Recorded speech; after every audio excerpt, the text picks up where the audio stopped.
अस्सलाम वालेकुम स्टूडेंट्स। आज हम डिस्कस करेंगे नॉन ट्रेडिंग कंसर्न का क्वेश्चन।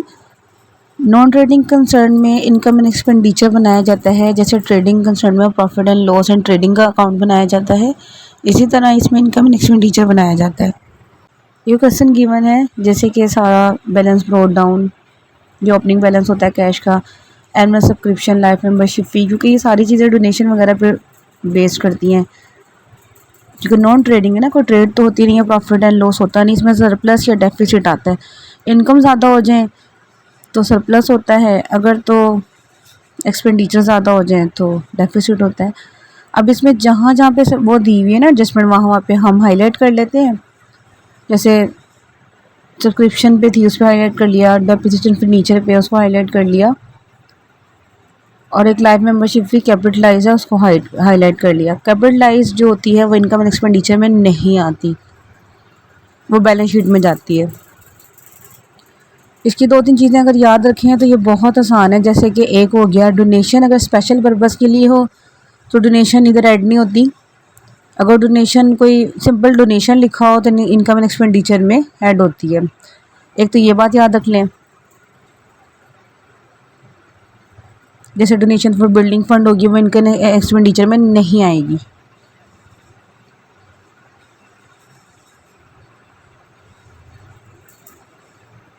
अच्छा, नॉन प्रॉफिट सीकिंग ऑर्गेनाइजेशन भी बोलते हैं इसको, नॉन प्रॉफिट मेकिंग ऑर्गेनाइजेशन भी बोलते हैं, और नॉन ट्रेडिंग कंसर्न भी बोलते हैं। और जो कैपिटलाइज चीज़ें होती हैं वो भी बैलेंस शीट में जाती हैं, इधर नहीं आती। ए शीट भी इधर नहीं आता। इसकी डेप्रिसिएशन आती है कि एक्सपेंस और इनकम का जो बनता है, इनकम एंड एक्सपेंडिचर अकाउंट है ना। और इसमें जो रवां साल होता है ना, करंट ईयर, उसकी चीज़ों को लिखते हैं, बाकी अगली पिछली माइनस या एड लेस करते हैं, वो अकॉर्डिंग टू सिचुएशन और रिक्वायरमेंट।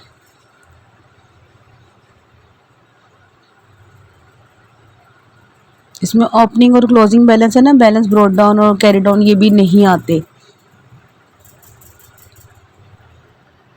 इसकी जो एडजस्टमेंट होती है ना, एरियर्स हो गई है, आउटस्टैंडिंग वगैरह जो इसके दूसरे नाम है, इनकी भी प्रॉपर एक वीडियो है। जो इफेक्ट ट्रेडिंग में होता था, ट्रेडिंग प्रॉफिट, और उसमें इसी तरह जो ट्रेडिंग प्रॉफिट में होता था वो इधर इनकम एक्सपेंडिचर में हो जाएगा, और बाकी उनका इफेक्ट जो बैलेंस शीट में था इधर भी बैलेंस शीट में हो जाएगा। उसकी भी वीडियो है, अगर एडजस्टमेंट अच्छे से याद करनी है तो वहाँ से वीडियो देख लें। इसका जी है लियोस क्लब। मैसेज इसलिए नहीं लगाया है, मैसेज का मतलब होता है मिस्टर, तो यहाँ पे लियोस क्लब था तो मैंने सिर्फ लियोस क्लब लगा दिया। अगर नाम होता है किसी का तो मैसेज लगाना ठीक रहता है, वरना ऐसे ठीक है। इनकम एक्सपेंडिचर आ गया, इनकम एक्सपेंडिचर अकाउंट। फिर फॉर द ईयर एंडेड, जो उसकी डेट होगी, मंथ को पूरा लिखें, कोशिश करें आधा आधा ना लिखें। अब यहाँ पे रुपीस और स्टार्ट में एक्सपेंडिचर, और नेक्स्ट में रुपीस और इनकम आ जाएंगी।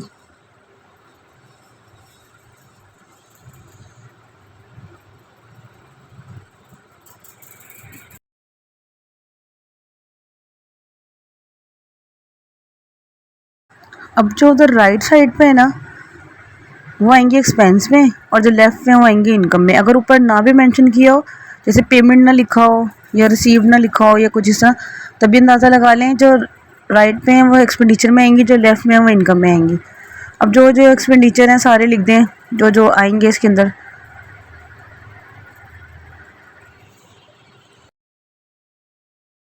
डेप्रिसिएशन डायरेक्ट अमाउंट में दी हुई है 400, मैंने 400 लिख दी। अगर परसेंटेज में दी होती है, जिस एसेट पे होती है उसके ऊपर कैलकुलेट कर लेते हैं।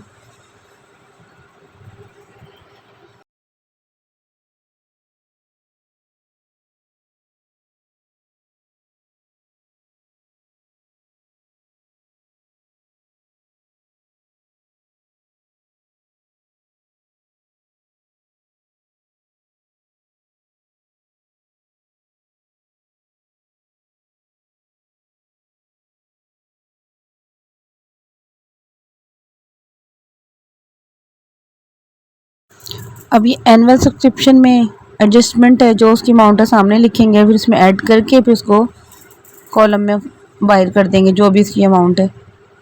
इन ओइंग हमारे पास 1400 है, 1400 ऐड हो जाएगी।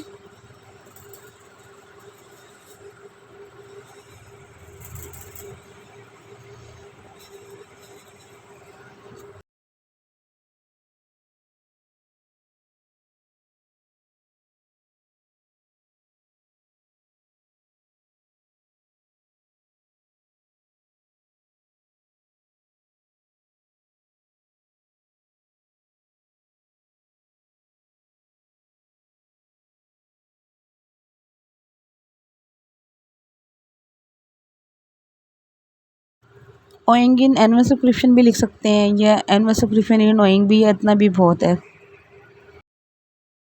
लाइफ मेंबरशिप भी कैपिटलाइज्ड है तो वो यहाँ पे नहीं आएगी, वो जाएगी बैलेंस शीट में। यहाँ पे नहीं लिखनी, यहाँ पे बिल्कुल भी नहीं लिखनी है।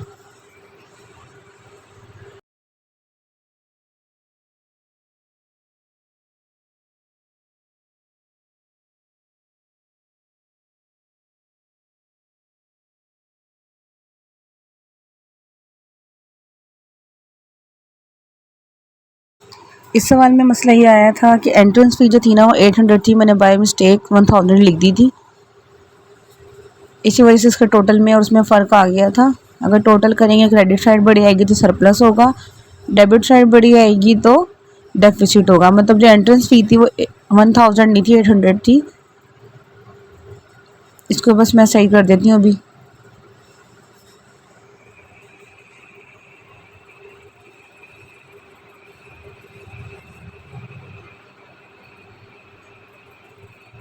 जो कैपिटलाइज आइटम्स होंगी ना किस में जाएंगी, बैलेंस शीट में।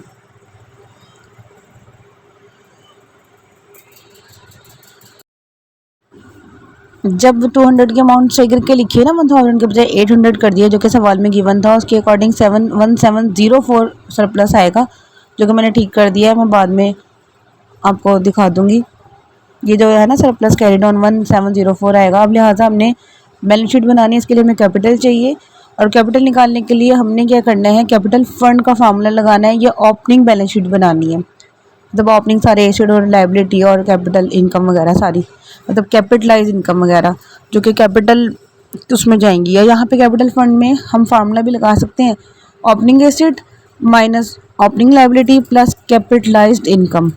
तो ओपनिंग एसेट कौन से होते हैं, वो जो स्टार्टिंग का बैलेंस लिखा हुआ है ना, बैलेंस ब्रोड डाउन, ये जो भी है ये आ जाएगा। ओपनिंग लाइबिलिटी को थी नहीं, वो ज़ीरो आ जाएगी। और कैपिटलाइज इनकम जो है वो लाइफ मेंबरशिप फ़ी है, वो मेरे ख्याल से 1000 है, तो वो 1000 आ जाएगी। तो ये आपका तब भी इस तरह भी कैपिटल फंड निकल आएगा। ओपनिंग बैलेंस शीट बनाना चाहें उस तरह बना लें।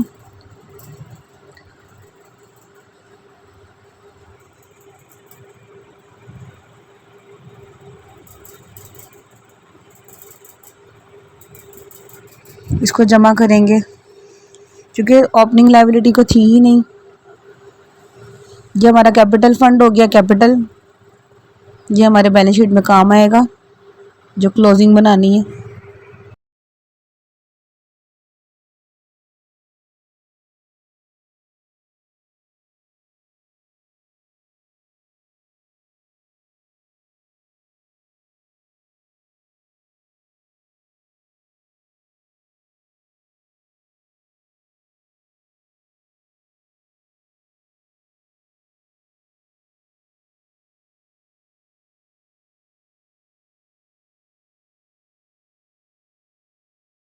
अब हमने बनानी है वही balance sheet, Leos club balance sheet. ये सेंटर में लिखना है एज ऑन दिसंबर 31, 2022। एसेट या लाइबिलिटी, चाहे तो एसेट का पूरा कॉलम इधर लिख दें, चाहे तो उधर लिख दें, लेकिन उसके हिसाब से उसके जो अंदर की चीज़ें वो भी उसी टैग में लगानी है। मतलब लाइबिलिटी का आपने लिख दिया लेफ़्ट पे और डाटा सारा उठा के उधर, ऐसा नहीं है, पूरा पूरा कर सकते हैं। अब एसेट में जो जो चीज़ें हैं बस वही वही आएंगी। बहुत छोटी सी इसकी बैलेंस शीट है, आसान सी। जो एडजस्टमेंट में थी उसके दो दो इफेक्ट होते हैं। इन एरियर्स अगर इनकम में हो तो वो एसेट होता है, अगर एक्सपेंस में हो तो वो लाइबिलिटी होती है। तो हमारी ये इनकम में है तो ये एसेट में लिखा जाएगा।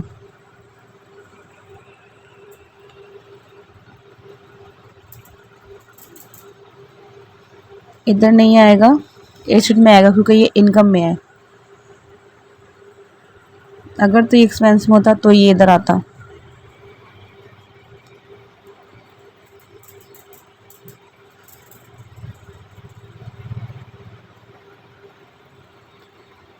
सिर्फ एडजस्टमेंट वाली अमाउंट आ जाएगी 1400।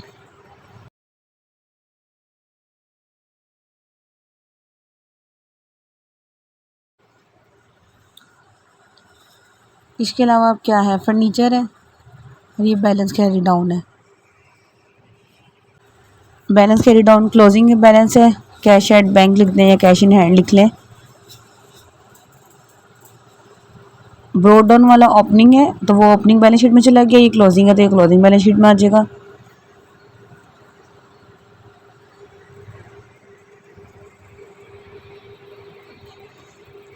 अब यहाँ पे फर्नीचर आएगा, फर्नीचर में 3200 माइनस 400 2800।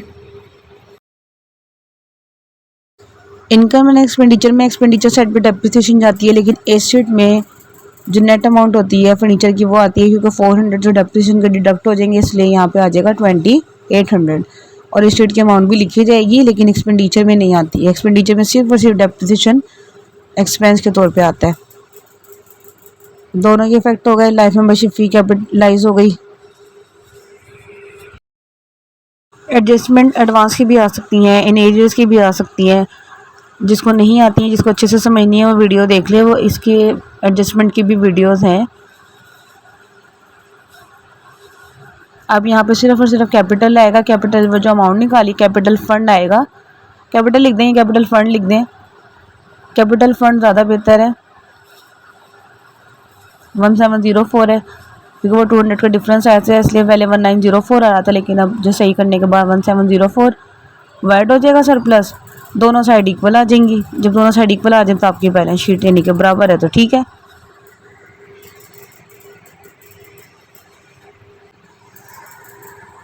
इनका टोटल में जो गलती थी वो भी सही हो जाएगी अभी।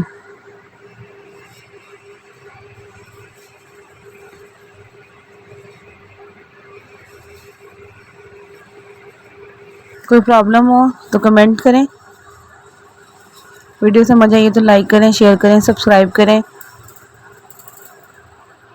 मोस्टली बैलेंस शीट नहीं पूछते हैं पेपर में, लेकिन अगर पूछने तो काफ़ी आसान है।